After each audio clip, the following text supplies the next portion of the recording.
You've sent in your scaredy Qs. Now it's time for a commiserate amount of scaredy As.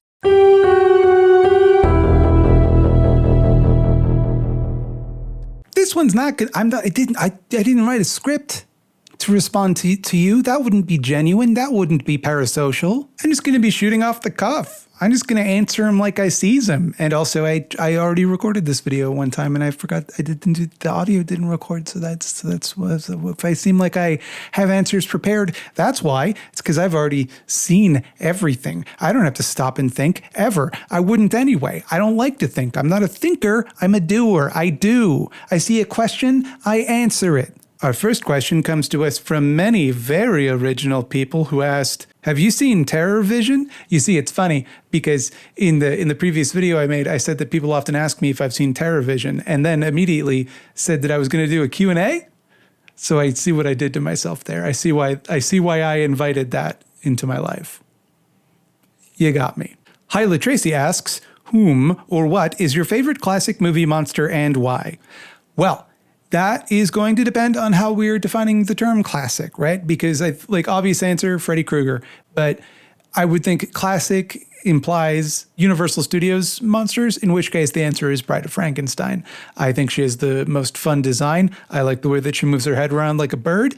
And I like that Elsa Lanchester plays both her and Mary Shelley, which is a fun little thing that you can say, well, that means something. James Whale was cooking with that one.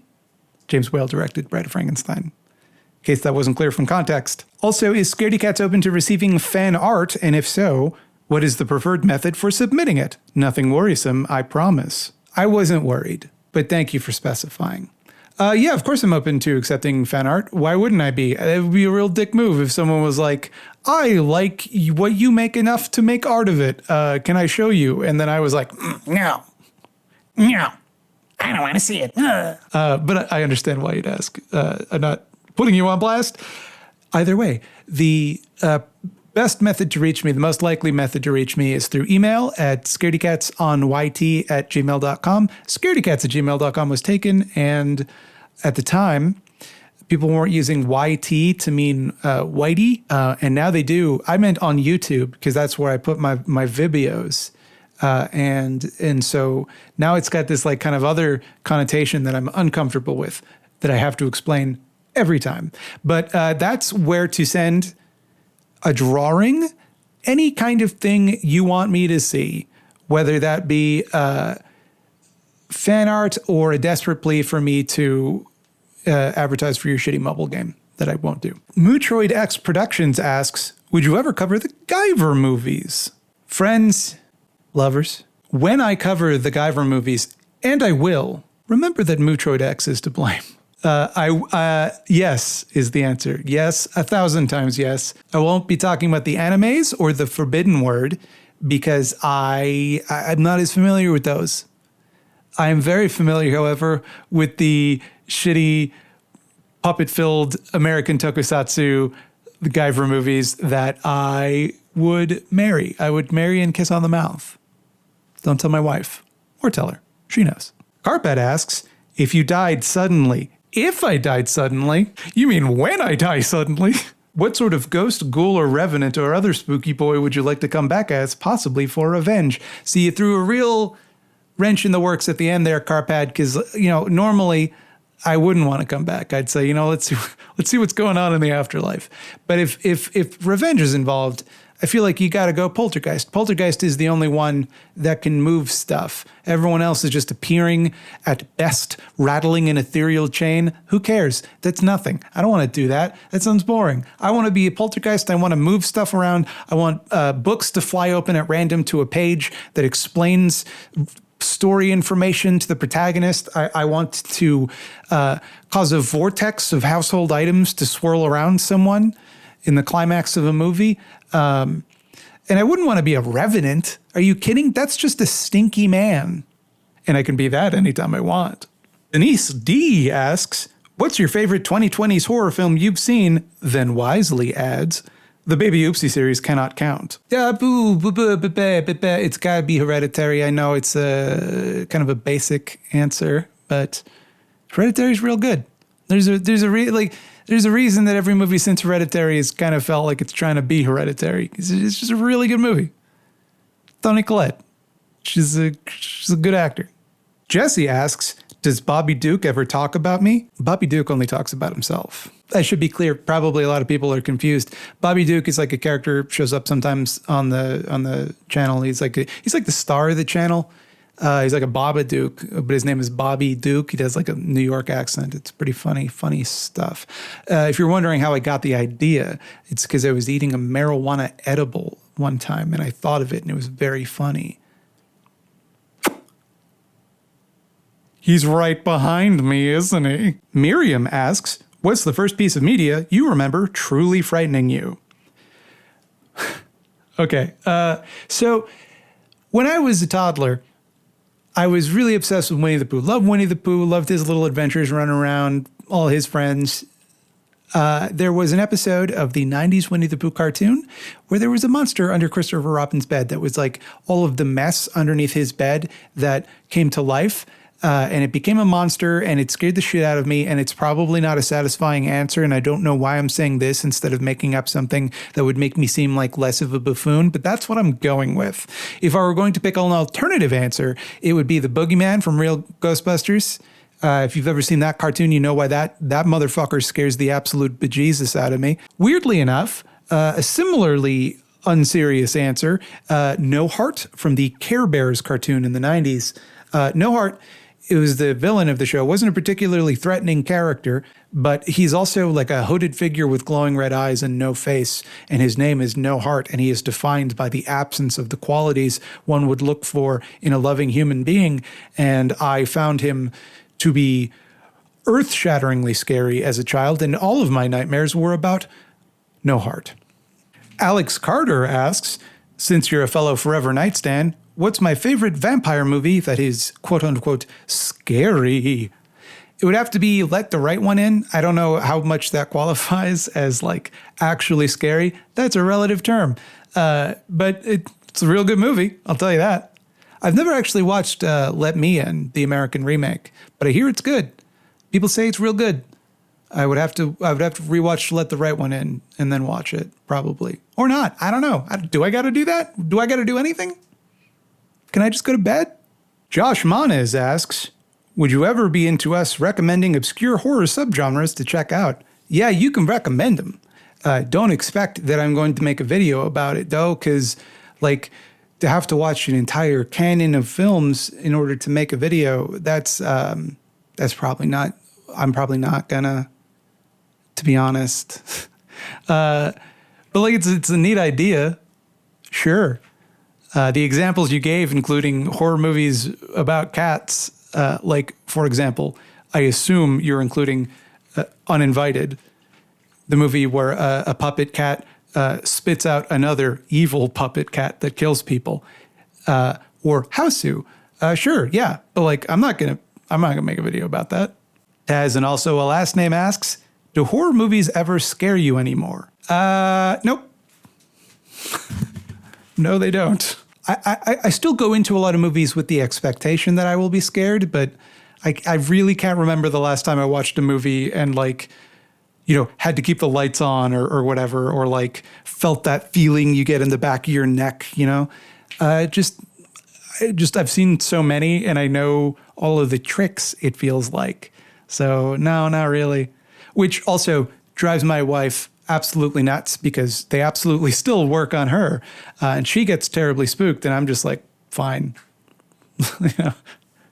Only a Foundling asks, what is a film you would recommend to someone who enjoys your videos but is generally too squeamish about gore, especially realistic gore, to watch horror movies? There's a lot. There's so many. And the thing is that most horror movies are not going to have a lot of graphic gore. I would say that the movies that do have a lot of graphic gore are the exception rather than the rule. That might not be the impression that you get from like the way people talk about horror, but you can generally tell by the vibe of a trailer whether or not there's going to be a lot of gore in a movie. Because when you put a lot of gore in a movie, you want the audience to know that because it's a selling point. And that might be weird for you to hear because you see it and it's gross and it's icky and sadistic. And you think, what kind of a freak wants to see that.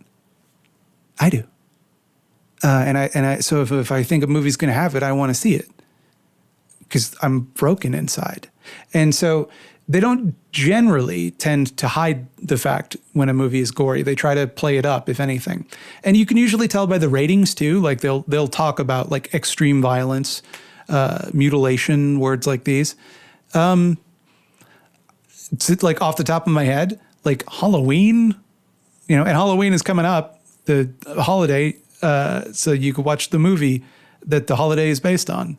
Generally, movies with ghosts don't have a lot of gore because, like, how's a ghost going to get at your guts? Ghost can't get your guts. You're good. But I'm realizing there's an underserved market. I need to make a video about horror movies without gore movies. I'll workshop it. Bali Beesnuck asks, what, in your opinion, is the best or closest to the best horror movie ever made? Maybe not your favorite, but the best. Texas Chainsaw Massacre. Texas Chainsaw Massacre is one of the best movies ever made, period, and is a perfect horror movie. It is, from minute one to roll credits, it is just perfect. Like, wouldn't change a thing. And also, weirdly enough, good example of a movie with not a lot of gore. It's a movie you would expect to have a lot of gore, and it makes you feel like it has a lot of gore. And I suspect that if you're the type of person who is sensitive to gore, you would get the same feeling from that movie, but it doesn't actually feature a lot. And I find that interesting. It's part of how that movie gets under your skin. Great movie, fantastic, 10 out of 10. I'm probably the only person to ever recommend the Texas Chainsaw Massacre. Lynn Hermione asks, do you watch non-North American or European movies? Would you consider making a series of reviews of international films? I mean, I feel like I talk about international films all the time, but I probably wouldn't make a series of it because it's like, to me, I just talk about movies and sometimes they're from other countries. I typically don't watch them on that basis. You know what I mean? But I will say that like there's an idea that to me it is compelling of like outside of usual movie making countries, like you said, North America, Europe, but also like Japan and Korea and China have very like strong movie industries. But like you don't see a lot of movies from Iran. The only one I can think of is A Girl Walks Home Alone at Night, which I think is from Iran. Blue Scream asks, are we getting another Forever Night-a-thon? I suppose I should say, with like the end of the year fast approaching, that under no circumstances will I be making another Forever Night-a-thon. That project was hell on earth and really took it out of me. And which is to say, of course, I'm going to be doing a second Forever Night-a-thon. Of course, that's happening.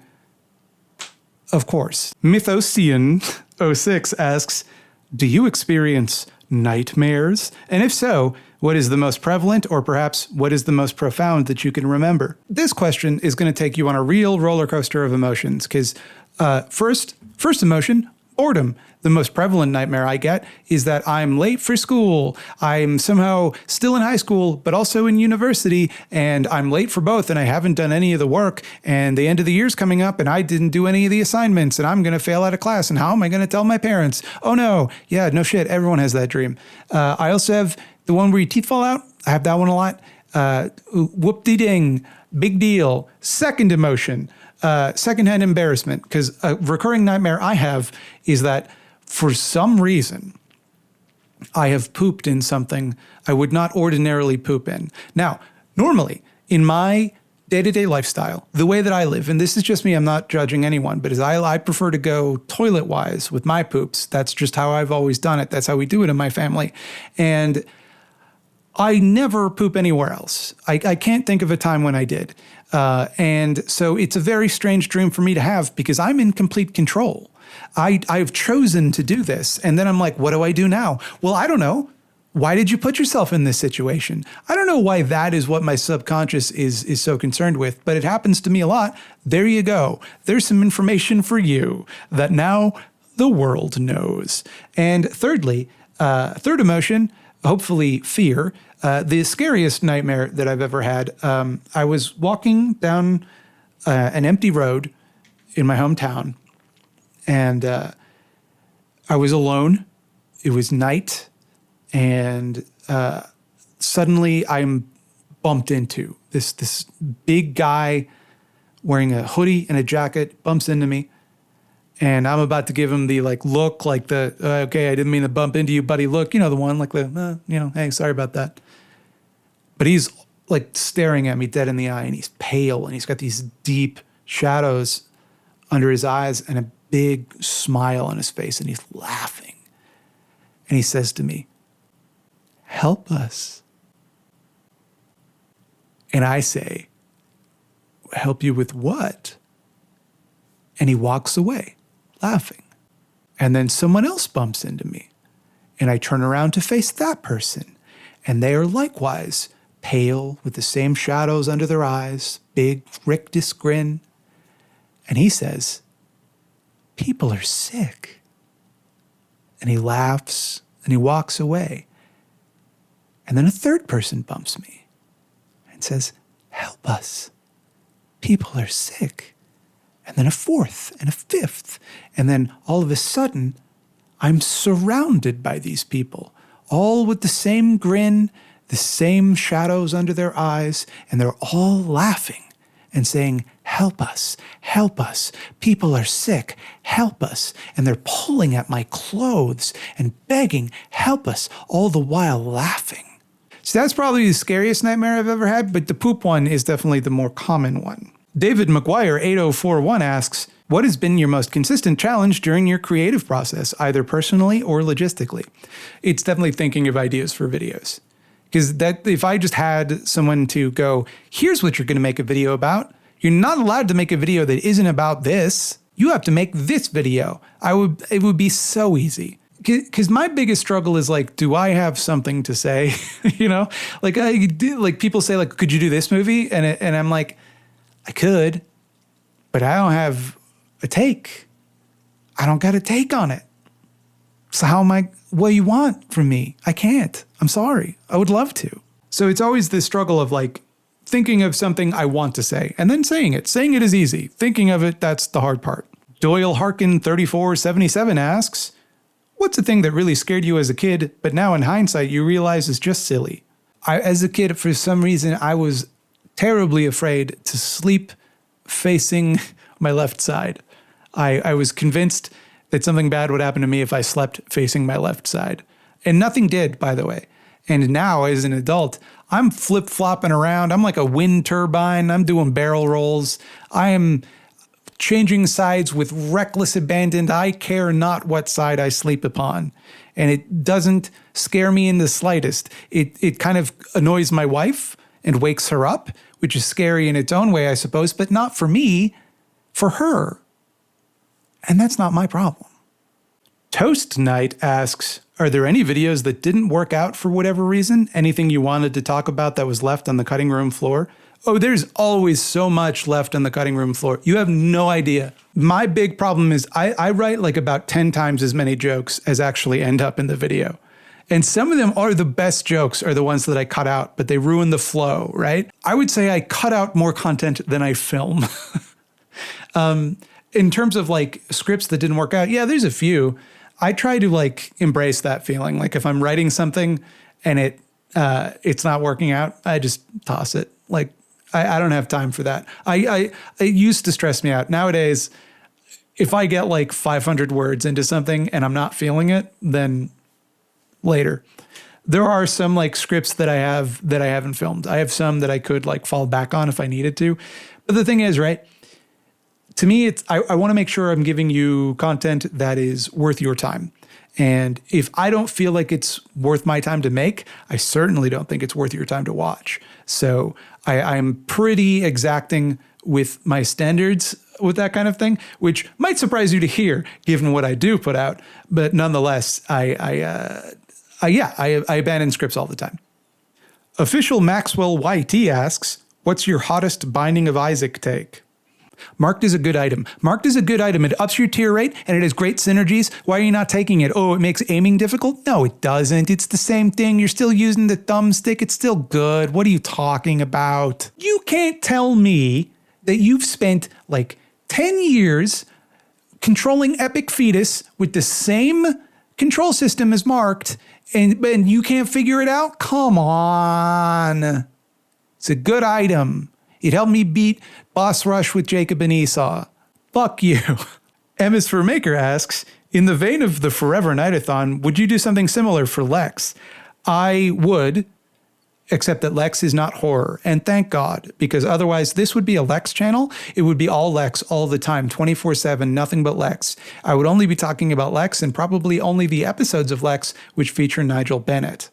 But no, I'm not gonna, because it's not horror. It doesn't fit the purview of the channel. Amber Shaded Lens asks, what 3 pieces of media would you personally want to talk about, but don't feel there's anyone else who would care about? Amber Shaded Lens, welcome. This must be your first Scaredy Cats video, because that is the entire purpose of this channel. There is no subject, no matter how Byzantine or esoteric, that I will not talk at my audience about. I made 3 discrete videos on the Baby Oopsie franchise of feature films, as well as 2 on the Resonator series of feature films, and a whopping 22 on the first season of the Canadian police procedural Forever Night. If you think it has ever entered into my mind for a fraction of a second that someone else might not be interested in whatever weird little bugaboo I want to talk about today, then you simply know not who you deal with. I delight in the idea that I care about a weird thing that nobody else cares about. I live for that. The opportunity to be able to just talk at someone, to just spew my thoughts about some shit that no one else thinks about. That's what makes life worth living for me. Victoria J. Boye 2284 asks, favorite horror movie trope? I really like it when the killer comes back for one last scare. Oh, you thought he was down, but he gets up and booga booga, and then he's down. And you're like, ah. I like when the ending, the evil might still be out there. It's ambiguous. You don't know, like in Halloween, where it's like Michael Myers, his body's not there. He's still out there. Maybe every Halloween he's gonna come get you. I love that. Love that. That's good stuff. I love when there's someone who's would normally be really quickly killed in a horror movie, but then it turns out they're actually like a badass and they kick the killer's ass. I love that. And this one, I swear to God, I've seen this like a million times, but I can't think of an example off the top of my head where someone is like, they're brushing their teeth or they're shaving and they have like the mirror that they're looking in, and then they open it to like get at something behind the mirror, and then they close it and there's something spooky behind them. Love that. Love it every time. I always love to see that. Every time I see someone doing something with a mirror in a horror movie, I'm like, yes. Also, the wet puppet. Mallory Sailors 1483 asks, what is my least favorite horror trope? Are there any that immediately make you lose interest in a story? None of what I'm about to say automatically makes a movie bad. I want to keep that in mind. There are definitely movies that do all of the things I'm about to describe, and I still like them, and they're still very good movies. One thing that really gets under my skin, really bugs me, is whenever a movie heavily involves the Salem witch trials or any other like American witch hysteria and implies that the people killed were real witches, because they weren't. That was just a mass panic where they killed a bunch of people, mostly women. And I think there's an important lesson in that history-wise. So I'd prefer if movies didn't kind of portray that as like an actual supernatural event. That always gets under my skin. Could you tell? Another one is when a cat is killed in a movie and it's treated like a joke. It's always considered funny to kill cats. And I don't like that because I like cats. I don't find it funny when they die. Rape revenge as a concept, that is probably the only one that's going to make me like, no, thank you. Not interested. I'm good. Thank you. So I'm not making a moral stance on it. I don't personally want to watch a movie with that premise. I'm sure it can be done well, but if that's like the log line, I'm probably not going to watch the movie.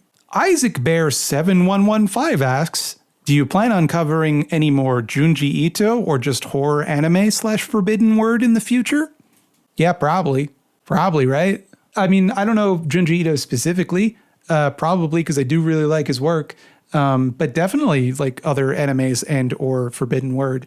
For Zom 100 is perpetually on the list of media to do next. And at some point, they're going to have to do a second season of Chainsaw Man. And that guy's made of chainsaws. I don't know if I ever mentioned that about him, but that's one of the things I love about that show. So there's those. For example, King Calamity 6276 asks, any thoughts on internet horror, creepypasta, analog horror, SCP, etc.? It feels weird to talk about on this channel because, like, if you were making, say, a YouTube video series and I make a YouTube video about your YouTube videos, it's like, well, I could have just linked to you. It kind of feels like I'm piggybacking on you a little bit. And I know that's I'm not, I don't know if I believe that. It feels that way to me. And so I don't typically do it. That being said, that, put my money where my mouth is, I could just link to that type of thing. Go watch Vita Carnis. Vita Carnis is real good. There's some real good monsters in that one. If you like monsters, it's a internet show about evil meats, and the meats, oh boy, do they get up to some stuff. The meat in this one. Max Reinhold 2918 asks, you were put in charge of the horror section in the Golden Record for Voyager 2, The Legend of Sagan's Gold. What movies are you including on it for the aliens? Great question. First of all, I would go with Baby Oopsie. Then for the second movie, I would go with Baby Oopsie 2, Murder Dolls. Then for the third movie, probably The Shining?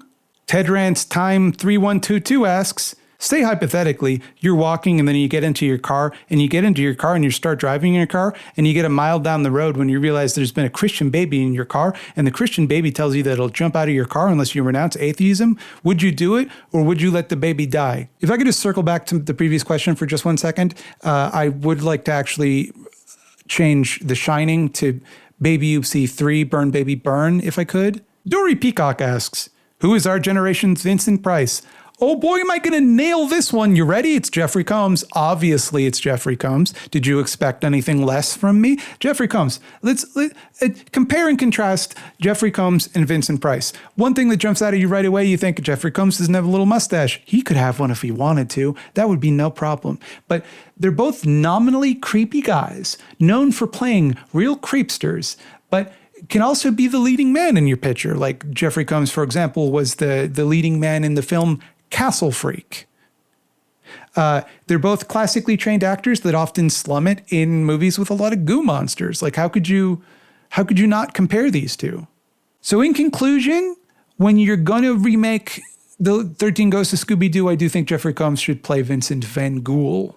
Mad Builder Vids asks, do you enjoy any horror video games? And if so, what are they? I like some, but not many, because they're very frightening. Horror movies do not frighten me. Horror video games, oh boy, because in those, I have to press the button that makes the guy go down the spooky hallway. I can't just watch someone walk down a spooky hallway, confident in the knowledge that it will have no consequences for me. I have to walk down the spooky hallway, and it might cause me to die in the video game, not in real life, though if you die in the game, you die for real, so who knows. But then I have to do that part of the video game again, and I don't want to. And so, you never watch a movie and you watch the movie wrong, and so it makes you rewind and rewatch it. That doesn't happen, but it happens all the time in video game. I like Resident Evil 4. Does that help? If you're looking for some discussion of spooky video games, might I recommend some videos by my friend Casey Explosion talking about some spooky game demos you can play right now. Also consider this. Consider also that if I'm going to watch a movie for a Scaredy Cats video, that is at most 3 hours of my time. If I am going to play a video game, there are very few video games you can complete within 3 hours. Most of them are significantly longer, so it would be difficult to get the appropriate context to make a video. That being said, if people are interested, which I know that anytime a content creator asks, are people interested in something, people always say yes, because why would you say no? But yes, right? I could do playthroughs on the channel, throw those up. I could do that for you. If that's something you want, let me know. I could play You're Grabbed by the Ghoulies. I could play Clock Tower or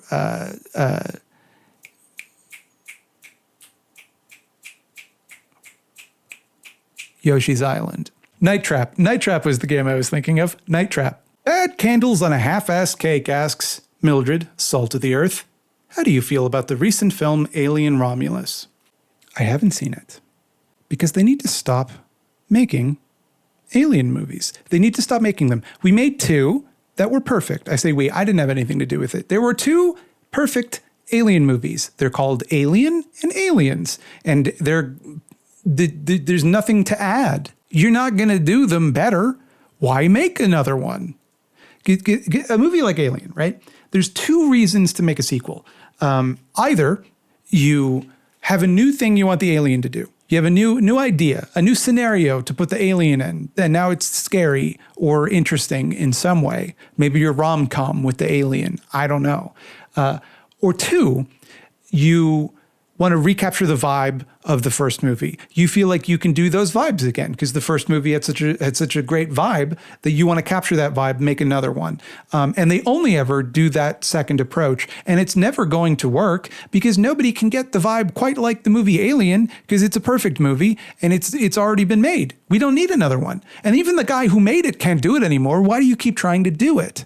So the only reason to ever make one, in my eyes, is like the first approach, right? Do you have a new idea for the alien? But they never do that. They never have the alien do anything new. It's just the same movie you've already seen over and over again. No, thank you. I've already seen the perfect version of that movie. There's nothing to improve. Now, I'm not a Hollywood screenwriter. I'm not going to sit here and tell you what I think should happen in an alien movie. I'm not going to give you my alien fan fiction. The movie Earth has been overrun with aliens. The aliens have broken containment and just they're everywhere. And there's only a few people left and the entire planet is under quarantine and nobody's allowed to come or go. And there's people on Earth still trying to survive and they want to escape, but nobody's allowed to leave, right? But they find out that there's one ship that's going to take a bunch of Weyland-Yutani executives out because they are like corrupt and they paid off all the right people and they can get off planet. So it's like a horror movie mixed with a heist where they're trying to break in to commandeer this Weyland-Yutani spaceship. And it ends with them getting to the planet where the Weyland-Yutani executives are, and it turns out the whole time they were infected and aliens burst out of them and kill everybody. And it's kind of a metaphor for the ways that disabled people were treated as disposable under COVID. And that's my pitch. I call it Alien Armageddon. In Hollywood, you can just give me, I don't know, $50,000? That sounds fair. $50,000 and you can make it. Lego Insomniac asks, what's something that scared you as a kid that you still can't enjoy as an adult because of how much it rattled you as a child? I don't really feel that way about much, but I will say 2 things. Lions. I had a lot of nightmares about lions as a child, and I hate them to this day. I hate lions. Would kill every lion on Earth if I could. Maybe someday I will. And secondly, greys, like that type of alien, greys. No, thank you. Ooh. I watched a spooky documentary, the name of which escapes me. I'll put it up, hopefully, if I can remember what it's called. With a bunch of greys in it. And it's obviously not a real documentary because greys aren't real, but it scared the shit out of me. And to this day, it just brings up that feeling. I can't stand them. And now I've said that, people are going to post like gray image jump scares at me. It's all right, cool. CMRC 7504 asks, what horror movies would you recommend to a horror beginner? I already made videos about that. You can go watch those. I got you. I anticipated this question, and I already made videos about it. You're good. I'm so good at my job. I already knew to make that video. I made 2 of them. You can go watch them right now. LemonB6778 asks, what's a movie you think is overrated and a movie you think is underrated? I don't think any movie is overrated because I think in a question of that type, like, is a movie correctly rated? The person who gets to decide is the person who likes the thing more. The person who loves something, their opinion is more important than someone who hates something, in my opinion. So I find that the question of whether something is overrated to be kind of a non-starter. I don't care if I think people like something that I don't like, because like that's fine. I will say that plenty of movies are underrated. And I would say that a large portion of my channel, like most of the movies I talk about, are movies that I think I wish more people would watch. I mean, that's really the main reason that I make videos at this point. Here's a movie I think that I would like it if people saw. I would like it if more people saw Della Morte Della More. I would like it if more people saw Goki the Body Snatcher from Hell. Oh boy, would I like it if people watched Let's Scare Jessica to Death. That would tickle me pink. Rogue Fox 9956 might also be Rouge Fox. I never know which one's which. I know they're spelled differently. I can't tell the difference. Not a strong speller. Is there a movie you wish you could cover but can't, either due to copyright claim concerns or community guideline issues? That's a question I should probably be asking before I make a video, but I never do. And I never will, probably. Because it just, like, by the time I'm writing something, I already want to talk about it. And it never even enters into my little pea brain for a second. Like, oh, hey, you might this might cause problems for you. And it should.